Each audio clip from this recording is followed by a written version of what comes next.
नमस्कार, news state पर आप सभी का स्वागत है। मैं हूं आपके साथ शुभेंदु सिंह।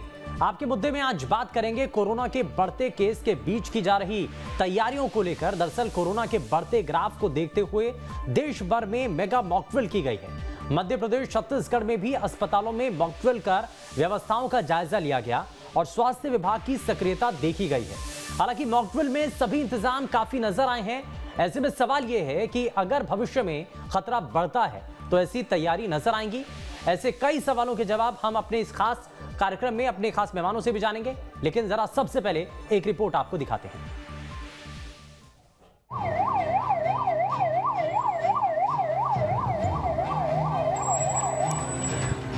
ये बड़ी तैयारी है कोरोना से निपटने के लिए। ये बड़ी तैयारी है कोरोना को मात देने के लिए। देश भर में कोरोना वायरस के बढ़ते केस ने एक बार फिर खतरे की घंटी बजा दी है। मध्य प्रदेश और छत्तीसगढ़ में भी कोरोना के केसों में इजाफा हो रहा है। इसीलिए समय रहते स्वास्थ्य विभाग ने कोरोना से जंग लड़ने की तैयारी कर ली है। सोमवार को देश भर के अस्पतालों में मॉकड्रिल की गई। मध्य प्रदेश और छत्तीसगढ़ के अस्पतालों में भी मॉकड्रिल कर ये देखा गया कि खतरे से निपटने के लिए हम कितने तैयार हैं। तस्वीरों में आप देख सकते हैं भोपाल, इंदौर, ग्वालियर, जबलपुर, रायपुर और बिलासपुर, जहां के अस्पतालों में मॉकड्रिल को अंजाम दिया जा रहा है। सभी जगह पर डॉक्टर्स को अलर्ट देखा जा रहा है। वहीं भोपाल के हमीदिया अस्पताल की ये तस्वीरें आप देख सकते हैं। एम्बुलेंस से स्वास्थ्य विभाग के कर्मचारी पीपीई किट पहनकर मरीज को लेकर जा रहे हैं। मध्य प्रदेश में बढ़ते मामलों को देखते हुए आज जो है मॉकड्रिल की जा रही है। इस वक्त हम राजधानी भोपाल के हमीदिया अस्पताल में है, जहां आप देख सकते हैं कि जो मॉकड्रिल के जरिए कोविड पेशेंट्स को लेकर आया जा रहा है। यहां पर एक डमी पेशेंट बनाया गया है। अगर प्रदेश में स्थितियां बिगड़ती है तो प्रदेश किस तरह से तैयार है, खासतौर पर राजधानी भोपाल का हमीदिया अस्पताल जिसमें सबसे ज्यादा पेशेंट लोड रहता है, वो कितना रेडी है, इस बात को यहाँ पर परखा जाएगा। यहाँ पर मॉकड्रिल के दौरान प्रदेश के चिकित्सा मंत्री विश्वास सारंग भी नजर आए। यहाँ उन्होंने व्यवस्थाओं की जानकारी ली। सभी तरह से मॉकड्रिल में हमने हर जो पक्ष है उस पर ध्यान दिया है। मरीज को एम्बुलेंस से लाने से और आईसीयू बिस्तर तक पहुंचाने तक की पूरी मॉकड्रिल की है और सभी व्यवस्थाएं चौक चौबंद हो जाएं, इसके निर्देश दिए। वहीं इंदौर में भी मॉकड्रिल कर सरकारी कोविड केयर सेंटर और ऑक्सीजन प्लांट की तैयारियों को परखा गया। मुख्य स्वास्थ्य चिकित्सा अधिकारी ने कोविड केयर सेंटर के आईसीयू वार्ड, कोविड वार्ड और ऑक्सीजन प्लांट की तैयारियों का जायजा लिया। इस वक्त हम इंदौर के हुकुमचंद हॉस्पिटल में मौजूद हैं और सबसे पहले वो तस्वीर आपको दिखाना चाहूँगा कि ऑक्सीजन प्लांट इस वक्त हम जहां मौजूद हैं, ये पूरा ऑक्सीजन प्लांट आप देख रहे हैं तस्वीरों में। और मुख्य स्वास्थ्य एवं चिकित्सा अधिकारी डॉक्टर बी एस सत्या भी यहाँ पर मौजूद हैं। ऑक्सीजन की प्रायोरिटी चेक की जा रही है कि ऑक्सीजन की जो प्रायोरिटी है वो कितनी है और साथ में ऑक्सीजन का जो फ्लो है वो कितना है। साथ ही कोरोना से बच्चों को कैसे बचाएं, इसको लेकर भी मॉकड्रिल कर जांचा परखा गया, जिससे अगर भविष्य में खतरा बढ़े तो बच्चों को सुरक्षित रखा जा सके। इसके साथ ही जबलपुर, ग्वालियर समेत कई शहरों में भी मॉकड्रिल कर स्वास्थ्य व्यवस्थाओं की पड़ताल की गई और अस्पतालों में इंतजामों के परिणाम देखे गए। वहीं छत्तीसगढ़ की राजधानी रायपुर और कई शहरों में भी मॉकड्रिल कर अस्पतालों की तैयारियां देखी गई। दरअसल कोरोना की बढ़ती रफ्तार को देखते हुए केंद्रीय स्वास्थ्य मंत्री मनसुख मंडाविया के निर्देश पर देश भर में मॉकड्रिल कर कोरोना से निपटने की तैयारियां पूरी की गई हैं। इसीलिए मॉकड्रिल को अंजाम दिया गया, जिसमें देखा गया कोरोना से निपटने की तैयारियों का लिया गया जायजा। स्वास्थ्य विभाग और स्टाफ की सक्रियता जांची गई। इमरजेंसी केस को कैसे हैंडल किया जाए ये चेक किया गया। अस्पतालों के इंफ्रास्ट्रक्चर, दवाइयों का स्टॉक देखा गया। ऑक्सीजन का स्टॉक पर्याप्त है कि नहीं ये भी देखा गया। डॉक्टरों और स्टाफ की संख्या समेत कई चीजें देखी गई। अगर कोरोना के केस बढ़ते हैं तो कोई लापरवाही न हो ये भी तय किया गया। फिलहाल मध्य प्रदेश और छत्तीसगढ़ के अस्पतालों में व्यवस्थाओं के पूरे इंतजाम देखे गए हैं और स्वास्थ्य विभाग के साथ साथ डॉक्टर और स्टाफ सतर्क नजर आया। मॉकड्रिल में तो स्वास्थ्य अमला पास होता नजर आया और उम्मीद जताई जा रही है कि अगर भविष्य में खतरा बढ़ता है तो स्वास्थ्य विभाग इतनी ही तेजी के साथ नजर आए जिससे बड़े खतरे को समय रहते टाला जा सके। Team news state. तो कोरोना का खतरा एक बार फिर से बढ़ता हुआ जब नजर आ रहा है, तो ऐसे में स्वास्थ्य व्यवस्थाएं क्या वाकई में माकूल हैं, इन सभी चीजों को आकलन करने का एक समय भी था और इसीलिए बाकायदा एक मेगा मॉकड्रिल का आयोजन भी किया गया। अब इस मॉकड्रिल के जरिए फिलहाल सब कुछ चीजें मैनेज तो नजर आई हैं, लेकिन अगर विषम परिस्थितियां बनती हैं, मुश्किल हालात बनते हैं, तो क्या उस वक्त सभी चीजें इसी तरीके से नजर आएंगी जो आज देखने को मिली है? जरा इन्हीं सभी चीजों को समझने की कोशिश करते हैं, लेकिन सबसे पहले आज के खास पैनल से आपको मिलवाएं। हमारे साथ हेल्थ एक्सपर्ट डॉक्टर शरद पंडित कार्यक्रम में जुड़ चुके हैं। शरद जी, बहुत स्वागत है आपका। और भारतीय जनता पार्टी से नेता गोविंद मालू जी हमारे साथ कार्यक्रम में जुड़ चुके हैं। गोविंद मालू जी, बहुत स्वागत है आपका कार्यक्रम में। और भी कुछ मेहमान हमारे साथ कार्यक्रम में जुड़ेंगे, लेकिन जरा शुरुआत करता हूं गोविंद मालू जी आपसे ही, क्योंकि आज जो मॉकड्रिल होती है उसके ऊपर सभी की निगाहें टिक जाती हैं, क्योंकि ये आने वाले समय के अंदर अगर कोरोना आगे बढ़ता है तो उसकी तैयारियों को आज ही दिखाता हुआ नजर आता है। और आज की इस मॉकड्रिल में नजर भी आया कि सभी चीजें मैनेज हैं, सभी चीजें व्यवस्थित हैं, लेकिन अगर कोरोना का ग्राफ बढ़ता है तो क्या यही तस्वीरें उस वक्त भी देखने को मिलेंगी जो आज नजर आई हैं, सभी चीजें प्लान एकदम मैनेज? देखिए इसकी इंटेंसिटी उतनी नहीं है जो एक समय हुई, तब हमारे पास सुविधाएं भी नहीं थी, व्यवस्थाएं भी नहीं थी, लेकिन हमने समय रहते सारी सुविधाएं और व्यवस्थाएं जुटा ली और हम किसी भी आपदा के प्रबंधन के लिए तैयार हैं। मैं कामना ये तो करता हूं कि कोई इतना बड़ा ऐसा कोई भी कोरोना का जो भयावह स्वरूप अब नहीं आएगा, लेकिन जितने भी कोरोना के केस आ रहे हैं उनके लिए हमारे पास, और जितने भी आ जाएंगे उनके लिए पूरी और पर्याप्त व्यवस्था आज मॉक ड्रिल के दौरान भी हमने उसकी पूरी पुनर्परीक्षण किया है और हमारे पास सारी व्यवस्थाएं भी चाक चौबंद है और सरकार पूरी तरह सतर्क है। इस बात का हमें इल्हाम भी हो रहा है, क्योंकि जैसे ही केस बढ़े केंद्र सरकार ने सब निर्देश जारी कर दिए और राज्य भी सतर्क हो गए। मॉक ड्रिल भी केंद्र सरकार की सतर्कता का परिणाम है। अच्छा गोविंद मालू जी, इसमें कुछ और सुधार करने की जरूरत है। अभी जो व्यवस्थाएं नजर आई हैं, हालांकि कई जगहों पर सभी चीजें बिल्कुल वेल प्लान नजर आई थी, हालांकि डमी जो पेशेंट है उनको भी लेकर के आया गया। ये देखा गया कि कितना टाइम लगता है जब एक पेशेंट अस्पताल में आता है, उसको अगर इमरजेंसी में लेकर के जाया जाता है, ट्रीटमेंट मिल जाता है, कितना टाइम उसको लगता है, ये सभी चीजें कैलकुलेट करके देखी भी गई। आपको लगता है कि इसमें कुछ हद तक और सुधार लाने की जरूरत है, कुछ तेजी लाने की जरूरत है जो क्रिटिकल मरीज हैं उनको बचाने के लिए, क्योंकि टाइम बहुत ज्यादा कंसर्न एक फैक्टर नजर आता है, तो टाइम अगर जितना कम लगेगा उतना ज्यादा बेहतर है मरीजों के लिए? देखिए, क्रिटिकल मरीज के लिए या सामान्य मरीज के लिए सब व्यवस्थाएं सरकार के पास पूरी तरह चाक चौबंद, क्योंकि पिछले अनुभव और पिछले समय जब शुरू में कोरोना ने दस्तक दी थी और हमारे यहाँ जो तस्वीर आई थी उस समय हमारे पास वो पूरी पर्याप्त व्यवस्था नहीं थी। उसके बाद हमने अस्पतालों में ऑक्सीजन की व्यवस्था, हमारे पास आईसीयू के बेड्स बढ़ाने की व्यवस्था, ये सब व्यवस्थाएं की और आज हमारे पास चाहे कितने मरीज आ जाएं, मैं समझता हूं कि वैसे तो बहुत ज्यादा मरीज नहीं आएंगे, क्योंकि हमने बूस्टर डोज भी लगवा दिया है, हम दूसरा डोज भी लग चुका है। उसके बावजूद भी यदि कोई आते हैं मरीज तो उसके लिए पूरी व्यवस्थाएं हमारे यहाँ हैं और हमने मॉक ड्रिल के जरिए ये सिद्ध भी कर दिया है कि हमारी व्यवस्थाएं चाक चौबंद है। इसमें देखिए सुधार की गुंजाइश तो हमेशा बनी रहती है, सुधार की गुंजाइश बनी हुई है, लेकिन समय के साथ साथ चीजों को बेहतर करने की कोशिश की गई है। हम ठीक है सर, मैं वापस लौटता हूं, जरा मैं आपसे एक और जवाब जानूंगा, लेकिन उससे पहले जरा मैं एक और खास मेहमान हमारे साथ कार्यक्रम में जुड़ चुके हैं। आईएमए सदस्य डॉक्टर राहुल अग्रवाल हमारे साथ कार्यक्रम में। डॉक्टर राहुल, बहुत स्वागत है आपका भी कार्यक्रम में। लेकिन मैं जरा डॉक्टर शरद पंडित जी आपसे एक सवाल यहाँ पर करना चाह रहा हूँ, क्योंकि ये कहा जा रहा है कि कोरोना की जो रफ्तार है अभी जो नजर आ रही है मध्य प्रदेश और छत्तीसगढ़ के लोगों के लिए, ये कितनी खतरनाक सिचुएशन है, या अभी मान लिया जाए कि आपको सावधानी बरतने की जरूरत है? किस स्तर पर आकर के या किस स्टेज पर आकर के हमें और ज्यादा सतर्क होने की जरूरत है? क्या इसमें आपको नजर आता है? नहीं, देखिए, इसको जो है हल्के से बिल्कुल नहीं लिया जाना चाहिए। जो रफ्तार है जहां तक है वो कभी भी बढ़ सकती है, कभी भी अनायास ये जो है वो अधिक केसेस रिपोर्ट होने लगेंगे।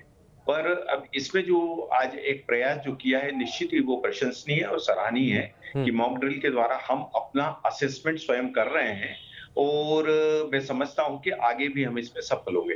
अब इसमें जो है वो 3-4 और एक्टिविटीज को जो है मैं जो है एम्फेसाइज करना चाहूंगा। सबसे पहले तो अवेयरनेस की एक्टिविटी को भी अब विग्रसली बढ़ा देना चाहिए, चाहे वो जो है हमारे स्वास्थ्य कार्यकर्ता हैं, आशा कार्यकर्ता हैं, नगरीय क्षेत्रों में जो हमारी इकाइयां हैं, हमारे स्वास्थ्य कार्यकर्ता या अन्य जो अमला है, उसके द्वारा जो है ये अवेयरनेस लोगों को जो है बराबर जो है हैमरिंग करते रहना चाहिए, ताकि लोग भी अलर्ट रहे। दूसरा, जहां तक है दवाइयों की व्यवस्था और ऑक्सीजन के संबंध में अभी जो है बात हुई, और उसके संबंध में कमोबेश हम ऐसा लग रहा है कि संतोषजनक स्थिति में है। अब तीसरी जो चीज है, हमको अपनी पैथोलॉजी लैब और हमारी माइक्रोबायोलॉजी लैब को भी सुदृढ़ करना पड़ेगा। टेस्टिंग की संख्या को जो है यदि वो बढ़ रही है तो टेस्टिंग बराबर हो जाए और उसकी 48 आवर्स में 48 घंटे में रिपोर्ट आ जाए, ताकि हम लोग जो है सही रूप से जो है वो जो है ट्रीटमेंट को कारगर ढंग से चालू कर सके। साथ ही साथ इसमें जो है हमारा जो रिस्पांस टाइम की बात करी, वो अभी संतोषजनक है, और काफी जो है इस ड्रिल से हमको ऐसा लग रहा है कि हम लोग जो है उस स्थिति में है। ठीक है। पर इसके साथ एक और चीज जो मैं ऐड करना चाहूंगा, हमारे कुछ सेंटर्स पे अब जीनोम सीक्वेंसिंग की जो है व्यवस्था हो गई, तो वायरस का जो गुण किस तरह का, उसका कैरेक्टर किस तरह का, इसको भी साइमल्टेनियसली हम लोग देखते रहे, ताकि कोई भी ऐसी जो है अप्रिय परिस्थिति नहीं बने, और जिसमें जो है हम सहजता से उसको जो है वो मुकाबला उसका कर सके। ठीक है। तो ये 2-3 चीजें जो है साथ ही साथ ये भी जो है चालू कर देना चाहिए, ताकि जो है हम जो है उसकी जो विकराल रूप है उससे बच सकें। और इसके लिए बहुत सारे ऐसे ऑल्टरनेटिव कदम हैं जो कि उठाए जाने चाहिए। इसी को जरा समझने की कोशिश करते हैं। डॉक्टर राहुल, मैं आपके पास आऊं, लेकिन उससे पहले कांग्रेस पार्टी से प्रवक्ता संतोष परियार भी हमारे साथ कार्यक्रम में जुड़ चुके हैं। संतोष जी, बहुत स्वागत है आपका कार्यक्रम में। मैं जरा जल्दी से एक रिएक्शन डॉक्टर राहुल आपसे ले लेता हूँ, उसके बाद संतोष जी आपके पास आऊँगा। फिर डॉक्टर राहुल अग्रवाल, हम ये मानकर के चल रहे हैं कि आज का जो हमने मॉक ड्रिल देखा, उसमें जो रिस्पॉन्स टाइम था, जैसे कि मैं पहले भी जान रहा था कि जब कोई पेशेंट आता है उसको लाया जाता है, उसको इमरजेंसी में भर्ती किया जाता है, जब तक उसका ट्रीटमेंट नहीं होता है, ये जो रिस्पांस टाइम है, इस ड्यूरेशन को थोड़ा सा कम किया जा सकता है, या और किसी चीज़ में आपको लगता है कि कुछ और बेहतर करने की ज़रूरत है?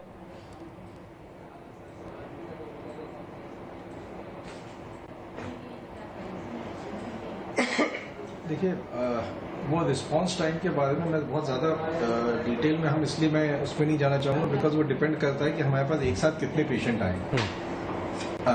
कोविड में जो बेसिक दिक्कत हुई थी कि हमारे पास पेशेंट ज़्यादा थे एंड मेडिकल फैसिलिटीज़ कम थी। आज की डेट में गवर्नमेंट ने, डॉक्टर्स ने मिलकर सब फैसिलिटीज़ बढ़ चुकी हैं, डिस्ट्रिक्ट हॉस्पिटल तक में फैसिलिटीज़ बढ़ चुकी हैं, डॉक्टर्स पदस्थ थे वहाँ पे, तो एक्सपेक्टेड टू बी वो सिचुएशन नहीं आनी चाहिए।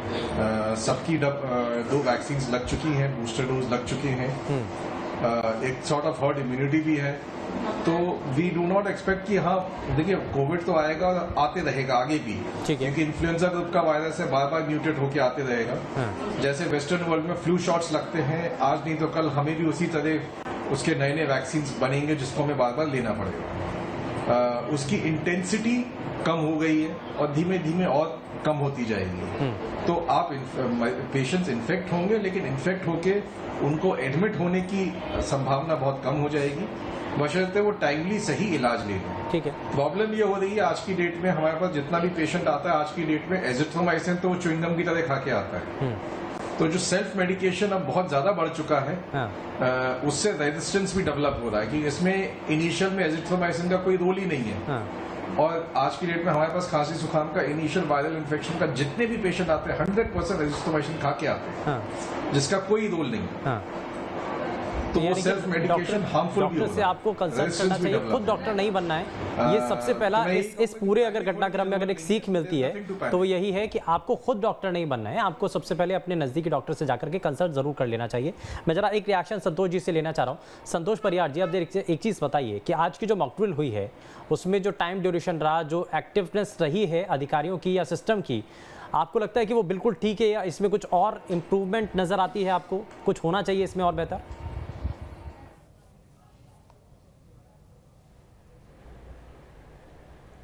देखिए, कोरोना एक बहुत गंभीर बीमारी है और इसके अंदर कहीं भी जो है कोई भी किसी भी तरह से ढील नहीं बरतनी चाहिए। और जहाँ तक जो है चारों तरफ से जो है, क्योंकि डॉक्टर ही जो है भगवान के रूप में माना जाता है हम जो, तो इसमें जो है और ज़्यादा सावधानी बरतनी चाहिए। पुरानी स्थिति नहीं बने कि जो आपदा को अवसर में बदला गया और पूरी तरीके से जितने भी अस्पताल हैं इसमें लूट मची रही और जो है एक एक मरीज परेशान रहा। तो ये जो है सबसे बड़ी बात ये कि सरकार को इस पर विशेष ध्यान दे के और ज़्यादा ज़्यादा जो है टेस्ट करा के और इसके अंदर जागरूक होकर जो है सबको जो निर्देश देने चाहिए।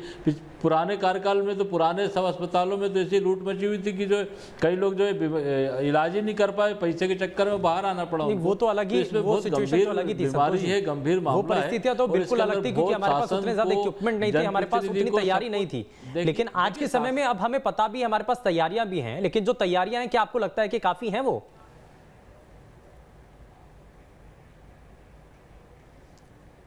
देखिए तैयारियां काफ़ी है या नहीं ये तो आने वाले समय में बताएगा, लेकिन जब तो सरकार को उस पर बहुत विशेष ध्यान देना चाहिए। और प्राइवेट, हमारे साथ दिक्कत क्या है, आज भी जो दिक्कत है कि हम प्राइवेट अस्पतालों की तरफ मूव करते हैं सरकारी की जगह। तो सरकारी अस्पताल इतने ज़्यादा अच्छे रहें कि जो है प्राइवेट में लोग जाएंगे नहीं। अभी पूरे की पूरी तरीके से पूर्व में भी आपने देखा सब डिपेंड रहते हैं प्राइवेट अस्पतालों में, और प्राइवेट अस्पतालों में लूट होती तो जनता की जेब भी नहीं कटे और जनता की तरफ से जो है पूरा प्रकाशन लिया जाए, ऐसे निर्देश हो सरकार के पूरे अस्पतालों में कि इसकी इतनी फीस ली जाएगी। तो बहुत देख के जो है सब बहुत बारीक मामला है और कोरोना के अंदर बहुत सरकार को विशेष ध्यान देने की जरूरत है। और जो जनप्रतिनिधि है हमारे मध्य प्रदेश के, चाहे वो कांग्रेस पार्टी के हों चाहे बीजेपी को, उनको भी जो है जागरूक करके लोगों को जागरूक करें और ज़्यादा ज़्यादा टेस्ट कराएं, ज़्यादा लोग जागरूक रहे, मास्क लगा के चले। ठीक है, मैं जरा गोविंद जी को जोड़ लेता हूं। गोविंद मालू सर, एक चीज़ थोड़ा सा बताइए, क्योंकि इसमें जन जागरूकता का अभियान है,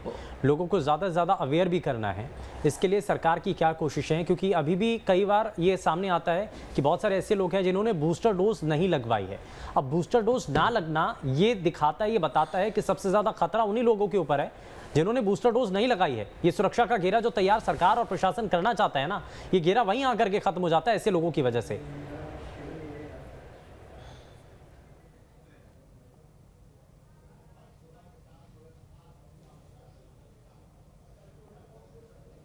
गोविंद जी मुझे सुन पा रहे हैं?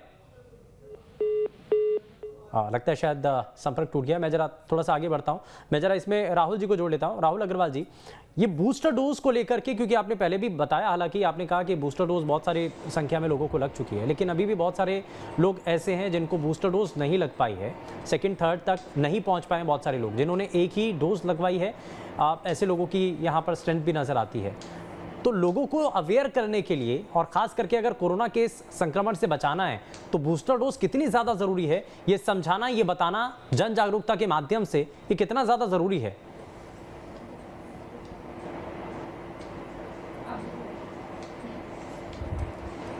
देखिए, अगर जो पिछले 2 साल में बीता है उसके बाद भी अगर किसी को हिला के उठाना पड़ रहा है कि भैया अपने लिए बूस्टर डोज लगा लो, तो भगवान ही मालिक है। मतलब मैं कहूंगा कि सरकार, कोई सी भी सरकार हो, आपने इतनी मौतें देख ली, इतनी प्रॉब्लम्स देख ली, इतनी मेडिकल स्कैर्सिटी देख ली, सब कुछ देखने के बावजूद भी प्रॉब्लम ये होती है कि हम लोगों के व्हाट्सएप पे ऐसे ज्ञान बांटे जाते हैं जिसका कोई ओल छोल नहीं होता है, जिसका कोई साइंटिफिक बेसिस नहीं होता, लोग उस पर भरोसा करने लगते हैं। तो हाँ, हमें अगर कुछ चाहिए तो एक लीगल एक्शन की, जो ऐसे भ्रमिक चीजें फैला रहा है उस पर हम लीगल एक्शन लें। बट अदरवाइज तो आज की डेट में गांव के एक अनपढ़ बच्चे को भी मालूम है कि मास्क लगा के घूमना है, 2 फीट की दूरी रहना है, वैक्सीन लगनी है, टीके लगने हैं। बट ये भी बात है कि एक्चुअली क्या है कि हर आदमी को इन्फेक्शन हो चुका है, कोई ऐसा इंसान नहीं है जिसको कोविड इन्फेक्शन ना हुआ, शायद उसको लक्षण ना हुए। अगर सिंगल डोज भी लगा हुआ है और आप, तो वो भी आपकी तरीके बूस्टर की तरह ही काम करेगा, तो वो भी एक हेल्प करेगा। एक ऐसा नहीं कि सिंगल डोज आपको हेल्प नहीं करेगा, लेकिन हाँ, बूस्टर लगा हो तो ज्यादा फायदे। ठीक है, वो ज़्यादा आपको और सुरक्षा प्रदान करेगा। मैं थोड़ा सा आगे बढ़ता हूँ और गोविंद मालू जी को जरा जल्दी से जोड़ लेता हूँ। गोविंद जी, अब इसके लिए सरकार और क्या कर रही है? लोगों को अवेयर करने के लिए, लोगों तक जानकारी पहुंचाने के लिए क्या कोशिशें अब आने वाले समय के अंदर भी करनी है? क्योंकि जैसे जैसे केसेस बढ़ रहे हैं वैसे वैसे मुश्किलें तो बढ़ ही रही हैं। जो प्रिवेंटिव मेजर्स बनाए जाने चाहिए कोविड के लिए, उसकी आसन्न जो पदा हो सकती है, उसके लिए सतर्कता के लिए मास्क लगाएं, भीड़ भाड़ से बचें, सोशल डिस्टेंसिंग का पालन करें। सरकार केवल जन जागरण कर सकती है, सरकार समझाई दे सकती है, सरकार व्यवस्था कर सकती है। हम सबको मिलकर, हम सारे आग्रह दुराग्रहों से ऊपर उठकर हम सबकी भी जिम्मेदारी है, मीडिया के भी, राजनीतिक दलों के भी, सामाजिक संस्थाओं के भी, कि वो मास्क लगाने को प्रेरित करें अब, और दूसरी बात सोशल डिस्टेंसिंग का जितना पालन किया जा सकता है वो करे। लेकिन गोविंद मालू जी, क्या आपको नहीं लगता कि बड़ी चुनौती है जब लोग बूस्टर डोज तक नहीं लगवा रहे हैं और आप सरकारी अस्पतालों के अंदर मुफ्त में डोज दे रहे हैं, उसके बावजूद भी लोग इतना ज्यादा सतर्क नहीं है, तो आप कैसे उम्मीद कर रहे हैं कि मास्क को लेकर के आप कह रहे हैं कि वो स्वतः ही मास्क लगा लेंगे? ये जन जागरण के जरिए ही संभव है, जबरिया नहीं हो सकता।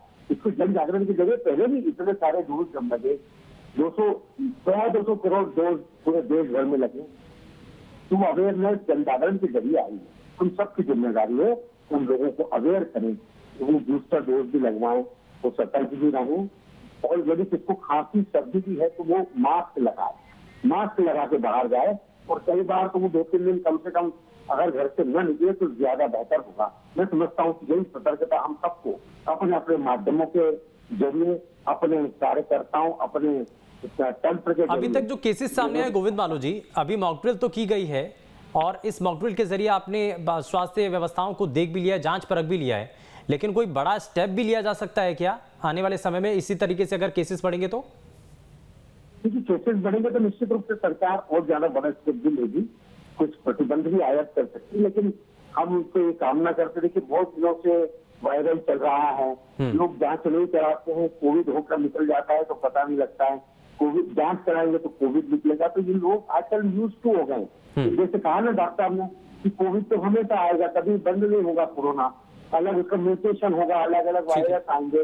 तो अभी भी कई जगह पर हमने देखा कि लोग बीमार पड़ते हैं, लेकिन इतना सीवियर उसका अटैक नहीं होता, वो बहुत ही 2-3 दिन में बुखार उतर जाता है या सर्दी जुकाम खत्म हो जाते हैं और खत्म हो जाता है। ये परिणाम है हमारी सरकार ने जिस ढंग से इसकी वैक्सीन बनवाई और वैक्सीन लगवाई और बूस्टर डोज लोगों को लगे 250-250 करोड़।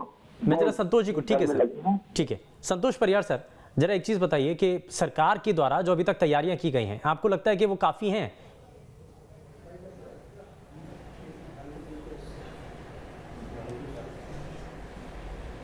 देखिए, अभी सरकार की तरफ से जो तैयारियां की गई, ये तो जब आपदा जो अभी तो शुरुआत है, शुरुआत के अंदर ज़्यादा ध्यान देने की ज़रूरत है। जब ज़्यादा ध्यान देंगे तो आगे कम वो होगा। तो अभी पर्याप्त तो अपर्याप्त तो अभी कुछ नहीं कह सकते। अभी तो क्या है कि ज़्यादा लोगों को जागरूक होने की ज़रूरत है, और इसकी जो वो है कि जो पूरे जो सब लोग सबको, सारे राजनेता से लेके सबको जो है जनप्रति सबको जागरूक होने की ज़रूरत है। अभी हम इस मामले में कैसे बोल सकते हैं? अभी तो आज पहला दिन है, अभी केस बहुत कम आए भाई। कालाबाजारी और सारी चीज़ें तो शुरू जब होती, जब ज़्यादा केस आते हैं, आपदा में अवसर ढूंढा जाता है। तो अभी कुछ कहना इस मामले में सरकार की वो ठीक नहीं है, लेकिन सरकार को बहुत ज़्यादा ध्यान देने की ज़रूरत इसलिए है कि पूर्व में क्या है, भोपाल के अंदर रेमडेसिविर इंजेक्शन से लेके सबकी कालाबाजारी हुई और कई लोगों की मृत्यु हो गई रेमडेसिविर। ये यानी कि एक शिकायत है कि कालाबाजारी जो हुई, ऐसी परिस्थितियां दोबारा से कभी पूरे प्रदेश और देश के सामने ना बने, और नजर रखने की जरूरत है। बिल्कुल नजर रखने की इस पर बहुत ज्यादा जरूरत है। शरद पंडित जी, एक रिएक्शन इस पर मैं आपसे लेना चाह रहा हूं, क्योंकि हमने देखा है कि व्हाट्सएप यूनिवर्सिटी के जरिए बहुत सारे लोगों के बीच में गलत जानकारी पहुंच जाती है, बहुत सारे भ्रम पहुंच जाते हैं, मिथ पहुंच जाते हैं। उनको छोड़ करके असली ज्ञान लोगों के पास पहुंचना चाहिए, और हमारी कोशिश यही है कि हम अपने सभी दर्शकों तक सही जानकारी पहुंचाएं। कुछ ऐसी जानकारी बताइए सर कि कैसे हम घर पर रह करके, अभी कोरोना का खतरा जैसे जैसे बढ़ रहा है, लोग वापस से किन सावधानियों को उनको बरतना चाहिए, कौन से ऐसे कदम हैं जिनको उठा लेना चाहिए या कुछ ऐसा करना चाहिए जिससे वो कोरोना के खतरे से बच पाएं?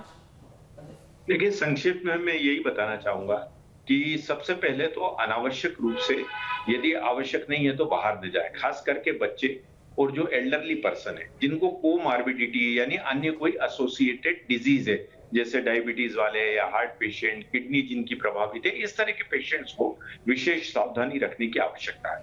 जहां तक ये जो ज्ञान है अलग अलग जो माध्यम से जो आता है, वो कितना सही रहता है गलत, ये बात अलग है, परंतु समाज में कुछ ऐसे लोग रहते हैं जो प्रभावशाली रहते हैं, जिनकी बातों का असर होता है। देखिए, हम लोग जो है ऐसे जो धर्मगुरु हैं, जो हमारे रोल मॉडल्स हैं, उनके मैसेजेस को जो है वो ज्यादा से ज्यादा प्रोपोगेट करें।